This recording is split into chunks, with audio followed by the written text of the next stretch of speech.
કેશોદના મેસવાણ ગામે બાલક સ્વામી બાપુની જન્મ જયંતિની ઉજવણી કરવામાં આવી હતી। માગસર સુદ પૂનમ તારીખ 15 ડિસેમ્બર 2024ના રોજ મેસવાણ ગામે દત્ત અવતાર ગણાતા એવા સિદ્ધ સંત શ્રી બાલક સ્વામી બાપુની 731મી જન્મ જયંતિની મેસવાણ નોરી નદીના કિનારે આવેલા બાલક સ્વામી બાપુના આશ્રમમાં બાપુના અન્ય ભક્ત એવા મહિયા ક્ષત્રિય સમાજ તેમજ માર્ગી સાધુ સમાજની બાલક સ્વામી બાપુની શિષ્ય પરંપરામાં આવતી મેસવાણિયા શાખા દ્વારા પેઢીઓથી પરંપરાગત અવિરત ઉજવણી કરવામાં આવે છે। તે રીતે કરવામાં આવી હતી। બાપુની જન્મ જયંતિનો આ પ્રસંગે મેસવાણ ગામમાં રહેતા બાપુના ભક્તો એવા દરેક સમાજ દ્વારા હર્ષ ઉલ્લાસથી ધામધૂમથી ઉજવણી કરવામાં આવે છે। દિવસ દરમિયાન પાદુકા પૂજન તેમજ ધજા સામૈયાત બાદ મહાઆરતી તેમજ મહાપ્રસાદ બાદ રામદેવજી મહારાજનો પાઠ પૂજન તેમજ ભવ્ય સંતવાણી ડાયરાનું આયોજન કરવામાં આવ્યું છે। ડાયરાના કલાકાર ધીરુભાઈ છેલાવડા તેમજ વેચલબેન ગઢવી, જયદીપભાઈ ગઢવી, ચાહલબેન આહિર તથા ચંદુભાઈ ડાભીના રોજિંદા વૃંદ સાથે ડાયરો એક યાદગાર રાત્રિ બની ગયો છે। મહાપુરુષો આગળથી એવું સાંભળ્યું છે કે જ્યારે પરમાત્માએ આ સૃષ્ટિનું સર્જન કર્યું પછી જેમ જેમ માનવ પ્રવાહ આગળ વધતો ગયો તેમ તેમ પરમાત્માને માનવ કલ્યાણ કેમ થશે એ વિચારણા પણ વધતી ગઈ। તે હેતુથી ગુરુનું જ કલ્યાણ કરી શકે એવું છે। પરમાત્માએ ખુદ ગુરુદત્ત ભગવાનને બાલક સ્વામી બાપુના સ્વરૂપે અવતાર ધારણ કર્યો હતો અને મહિયારા ક્ષત્રિય સમાજની ગુરુ પરંપરા આગળ ચાલી એવા ગુરુઓના ગુરુ જેમનું કાર્ય ફક્ત જગત કલ્યાણ હેતુ એવા ભગવાન ગુરુની શ્રી બાલક સ્વામી બાપુનો અવતાર લીલા કાર્ય પૂર્ણ જ નથી થયું, હજુ પણ તેમની કૃપા ભક્તો ઉપર અવિરતપણે વરસે જ છે। તેમજ ગુરુ બાલક સ્વામી બાપુ આ તેમના અવતાર કાર્યમાં કે પણ કોઈ હથિયાર પણ નથી ઉઠાવ્યું, જેમનો કલ્યાણ ભાવ જ છે। રાજસ્થાનના ચિત્તોડગઢના સિસોદિયા શાખાના ક્ષત્રિય રાજકુળના નિસંતાન દંપતીને ત્યાં ગુરુદત્તનો અવતાર ગણાતા બાલક સ્વામી બાપુએ અવતરણ પુત્ર રૂપી કર્યું હતું ને સંવત 1350 માગસર સુદ પૂર્ણિમાના રોજ એક તેજસ્વી રાજકુમારનો જન્મ થયો હતો। આ રાજકુમારનું નામ બલભદ્રસિંહ રાખવામાં આવ્યું હતું। રાજકુમાર બલભદ્રસિંહની અંદર એક વૈરાગી જીવાત્મા હતો, તેથી પોતાનું વૈભવી રાજમહેલનું સુખ છોડી ગુરુની શોધમાં ફરતા ફરતા કાશી પહોંચ્યા હતા। કાશીમાં શ્રી રામાનંદજીની પરંપરાના ગુરુ શ્રી કૃષ્ણ સ્વામીના દર્શન થયા હતા। ગુરુ કૃષ્ણ સ્વામીજીએ બલભદ્રસિંહજીને રામ મંત્રનો ઉપદેશ આપ્યો હતો। બલભદ્રસિંહજીનું નવું નામ આપ્યું હતું બાલક સ્વામી, જેમણે આપણે બાલક સ્વામી બાપુ તરીકે ઓળખીએ છીએ। બાલક સ્વામીએ કાશીમાં યોગ વિદ્યા તથા ધર્મશાસ્ત્રોના અભ્યાસ પૂર્ણ કરી ધર્મ પ્રચાર અને પર્યટન કરવા નીકળ્યા હતા। રાજસ્થાનના ક્ષત્રિયો જે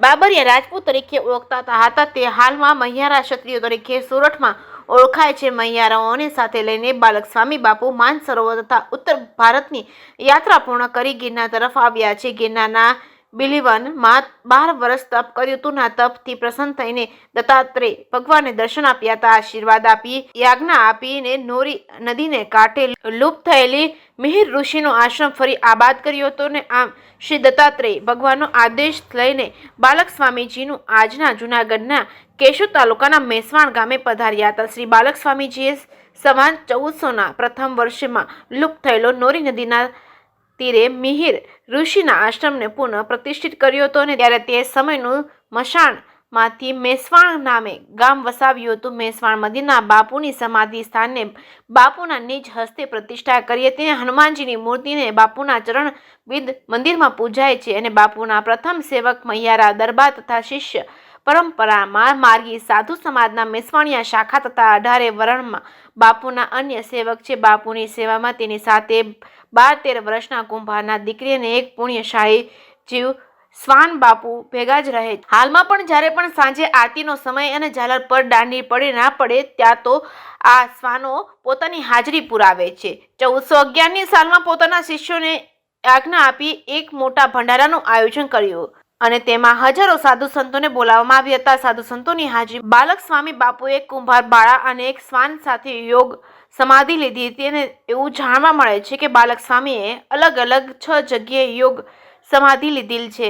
સમાધિ મેસવાણ તેમજ સમાધિ સોંદરડા તેમજ સમાધિ હરિદ્વાર ત્રિવેણી સંગમ તેમજ સમાધિ રણુજા રામદેવડા તેમજ હિમાલયમાં પણ અને સમાધિ છઠ્ઠી માંગરોળ તાલુકામાં કામનાથ મહાદેવની બાજુમાં કોટડા ગામે છે, ત્યાં રામદાસ બાપુ તરીકે ઓળખાય છે। કોટડા ગામમાં સમાધિ પછી સપને આવીને બાપુએ કોઈને કહ્યું કે મારી સમાધિની બાજુમાં ખોદકામ કરો, ત્યાં મારી સમાધિ લગાવવામાં હાથને ટેકો દેવા વપરાતી લાકડાની સમાધિ પાવડી નીકળશે અને તેને પૂજનમાં રાખજો અને પાવડીમાં જ્યારે સડો લાગવા મળશે ત્યારે હું 7મી સમાધિ લઈશ, પણ હાલમાં તે પાવડી 500-600 વર્ષથી હેમખેમ સહી સલામત હાલતમાં છે.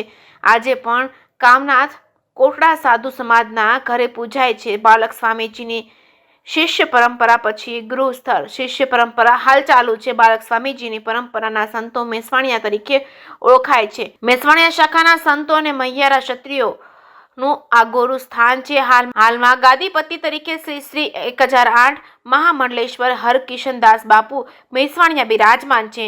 અમારા વડીલો પાસેથી સાંભળવા મળ્યું છે કે હરકિશન બાપુના દાદા ગોવિંદ રામ બાપુ હારે બાલક સ્વામી બાપુ રૂબરૂ આવીને વેણે વાતો કરતા હતા. નીચે આપેલા ફોટા ગોવિંદરામ બાપુનો છે અને મંદિરના પાછળના ભાગમાં જૂના વખતમાં આંબલીનું ઝાડ હતું અને જેમાં ગંગારામ નામે આ પવિત્ર આત્માનો વાસ છે.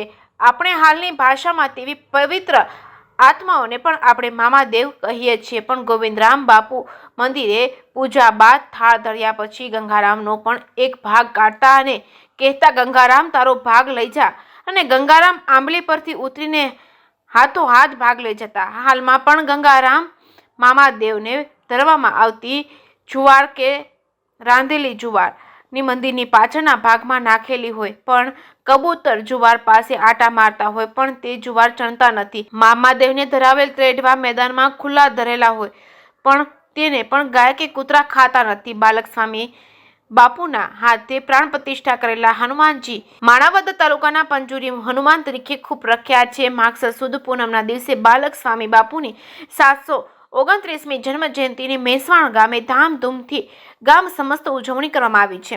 જે કેસની ગુજરાતી સાથે રાજુ પંડ્યા, કેશોદ. મેસવાણિયા પરિવારમાં સદગુરુ શ્રી હરસ્વામી બાપુનું આજે જે તિથિ છે, તિથિ નિમિત્તે જે બધા ભેગા થયા છે એટલે બધાને બાલકસ્વામી બાપુ વતી હું નમન કરું છું, પ્રણામ કરું છું. જય બાલકસ્વામી બાપુ. મારું નામ બાબરિયા અખિલભાઈ લક્ષ્મણભાઈ, ગામ મેસવાણ. અત્યારે હું બાલકસ્વામી મંદિર મેસવાણથી બોલી રહ્યો છું. બાલકસ્વામી બાપુની અમે 731મી જન્મ જયંતિ ઉજવી રહ્યા છીએ. દર વર્ષે માગસર સુદ પૂનમના દિવસે બાપુની જન્મ જયંતિ ધામધૂમથી ઉજવવામાં આવે છે. સવારે બાપુની ચરણ પાદુકાની પૂજા અર્ચના કરવામાં આવે છે. ત્યારબાદ ધ્વજારોહણ કરવામાં આવે છે. સાંજના સમસ્ત ગામ અને મહિયા ક્ષત્રિય સમાજ તથા મેસવાણિયા પરિવારનું પ્રસાદીનું આયોજન કરવામાં આવે છે.